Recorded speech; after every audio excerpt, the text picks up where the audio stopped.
The morning sun broke across the horizon, casting a soft golden light over a quiet roadside diner. Steam curled from coffee cups. The low rumble of motorcycle engines filled the air, mixing with the scent of fuel, bacon, and leather. Outside, a group of Hell's Angels bikers sat together, their laughter echoing against the chrome of their Harleys. They looked tough, the kind of men people crossed the street to avoid. But beneath those vests, each carried stories no one ever asked about. Then a sound tore through the air, a desperate cry. A little girl in a red dress ran across the parking lot, boots slipping on the cold pavement, messy brown hair flying, her face streaked with dirt and tears. "Please," she screamed, voice cracking with fear, "they're hurting my mama. Please, somebody help her." The entire diner froze. Even the engines seemed to fall silent. A couple of truckers looked up, but none moved, except one man. If you believe in kindness and second chances and people who step up when the world turns away, then please like, share, and subscribe to Kindness Corner. Because what happened next will restore your faith in humanity. The man who rose to his feet was Mason Cole, a broad-shouldered biker in his late 30s. His leather vest bore the red and white emblem of the Hells Angels. He'd seen fights, blood, betrayal, but never a child begging for her mother's life. He knelt, steadying the girl's trembling hands.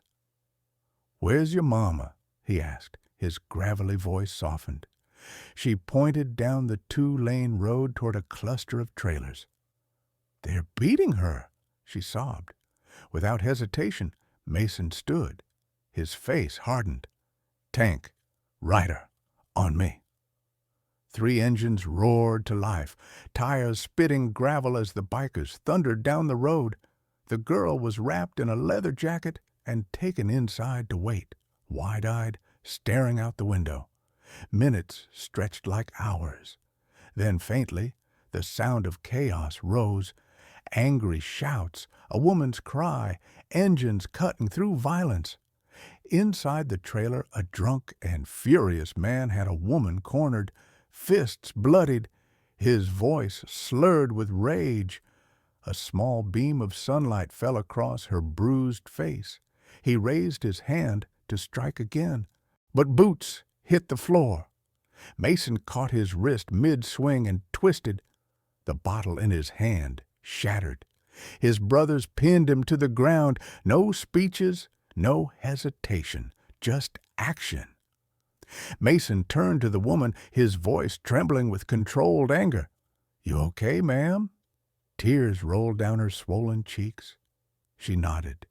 Police sirens wailed in the distance. The bikers didn't run. They waited calmly in the yard, the little girl clinging to Mason's leg. The woman, Carla, explained everything. The man, her ex, freshly out of prison, had tracked her down that morning. When officers cuffed him and dragged him away, Mason quietly knelt to the girl. "You did good, kid. You were brave." Back at the diner, truckers and travelers waited anxiously. Conversations died when they saw Mason carrying Hannah, unharmed, with her mother walking slowly behind. Carla's voice shook. "I didn't think anyone would come." Mason looked at Hannah. "She made sure we did." One by one, the Hells Angels took off their jackets and draped them around the mother and daughter. Even the police turned away in quiet respect. The diner's owner brought blankets and coffee. Hannah gripped Mason's sleeve. "You're her little guardian angel now," he told her.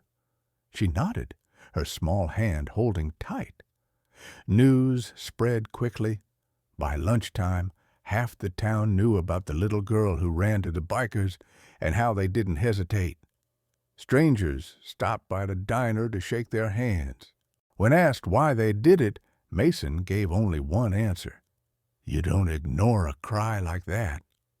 Doesn't matter what patch you wear, Some things are just human. Weeks passed. Carla and Hannah rebuilt their lives. Neighbors donated furniture, food, and a small apartment. Every Sunday, bikers parked outside checking in, sometimes just sharing coffee and laughter at the diner. Months later, Hannah drew a picture in crayon. A row of motorcycles, a little girl in red, and a man kneeling to help her. She handed it to Mason, beaming. "This is us," she said. He looked at it a long time before tucking it into his vest. "That's going with me wherever I ride." They say the toughest men hide the deepest kindness. That morning proved it true. If this story touched your heart, please take a moment to like this video, subscribe to Kindness Corner, and share it with others. And tell us in the comments, what would you have done if you were one of those bikers?